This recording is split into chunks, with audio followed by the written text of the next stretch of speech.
an important white person for them, and I was proud of that. That they should know that all white people were not prejudiced. All white people were not trying to keep them in living in a unique form of slavery. And that it was very important to them as they grew up. That might help. Maybe that was the greatest effect that I had, was on those black kids, seeing me and knowing me and coming to my office and talking to me in the halls and in the corridors and everything. I received a congratulatory letter. I received several of them. I've got this one because it's a very sweet kind of thing here, but it's in handwriting. That's right, and it says, "Dear Sir," it has an address on in Daly City. "Dear Sir, I would like to congratulate you for your courage and bravery. I think your trip to Selma, Alabama shows you are a credit to the American way of life. So as one American to another, I honor your trip for human rights, and I know that God was on your side. My whole family also sends its best regards to you and your family. I can't show my thanks to all those that took part, so I honor you as if you stood for all who took part. So keep up the good work in your life. Your trip to jail was a badge of honor." Very truly yours. It's very sweet. And I received some others like that, but I didn't think I would be giving any reports, so I didn't bother to save them. I did save that one. And there was another one that came in that I wanted to read to you. And it came on yellow paper, and there was no return address. First one had a return address with a name. This had no name at the bottom and no return address. And it surprised me because I wasn't quite sure that this existed in where we came from, where we lived, Daly City, San Francisco. "Mr. Katuna, I read with great distress you're going to Selma to demonstrate. You had no business there stirring up trouble.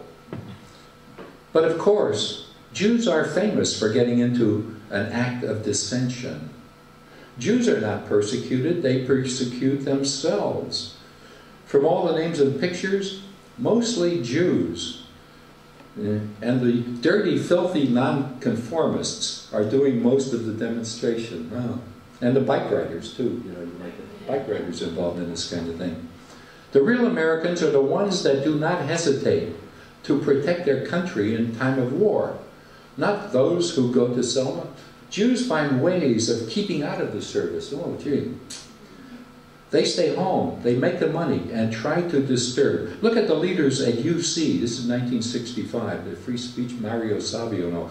Again, mostly Jews, and dirty beatniks.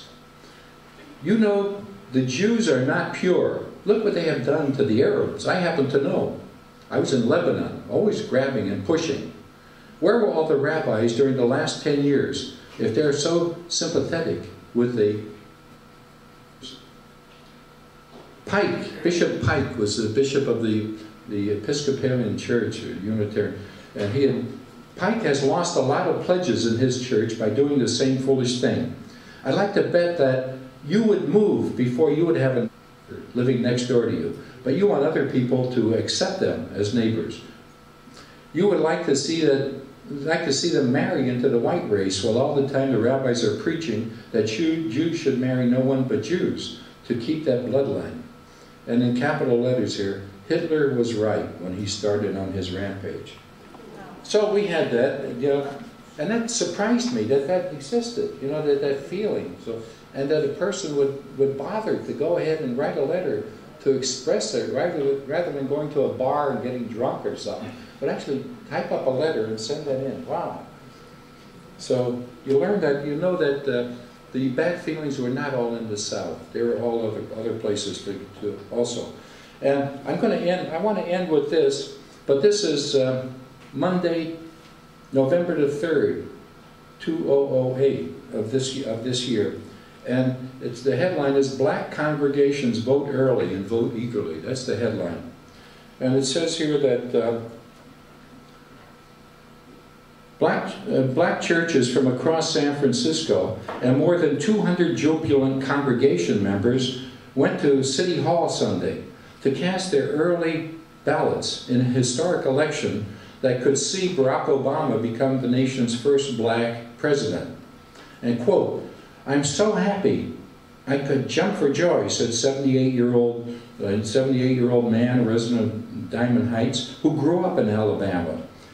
"I'm happy I'm here on earth to see this." And then the article goes on, "All my life, I've wanted to see a black person running for the presidency." Others described this election as a celebration and urged people to remember those whose sacrifices made it possible. And there were many people, as you know. "You have allowed our brother Barack Obama to come through hardship, to embark on becoming the leader of the United States of America," prayed the minister of the First AME Zionist Church. "Bless all who have paved the way, not only for our right to vote, but also for our responsibility to vote, those who have shed their blood." And that's what I have for you today, and I want to thank you. Thank you.